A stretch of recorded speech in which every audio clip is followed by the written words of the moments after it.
ఓ ఇంట్లోంచి పెద్ద శబ్దం వినిపించింది.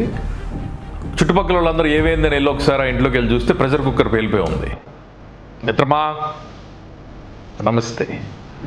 ఓ ఇంట్లోంచి పెద్ద శబ్దం వినిపించింది.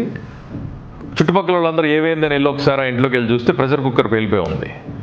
పక్కింటోడు ఈయన అడిగాడు, ఏంట్రా ప్రెషర్ కుక్కర్ ఎలా పేలిపోయిందంటే, ఏం లేదు మామ, ప్రెషర్ కుక్కర్ పైన నాబ్ ఉంది కదా తీసేసి క్లోజ్ చేసాను, లోపల అన్నం చాలా స్పీడ్గా ఉడుకుద్ది కదా అని చెప్పి అన్నాడు.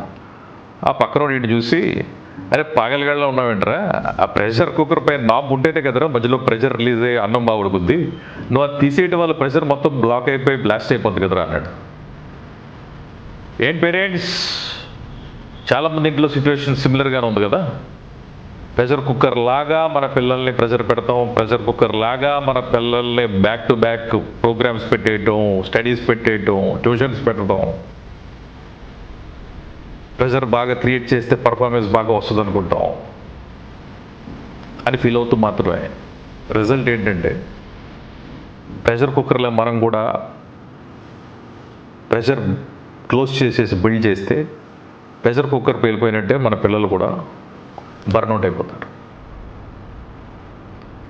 స్పేస్ ఇవ్వండి, గ్యాప్ ఇవ్వండి, హాలిడేస్ ఇవ్వండి, ప్లే టైం ఇవ్వండి. వాళ్ళు బాగుంటారు, వాళ్ళు బాగుంటే తప్పనిసరిగా మీరు బాగుంటారు.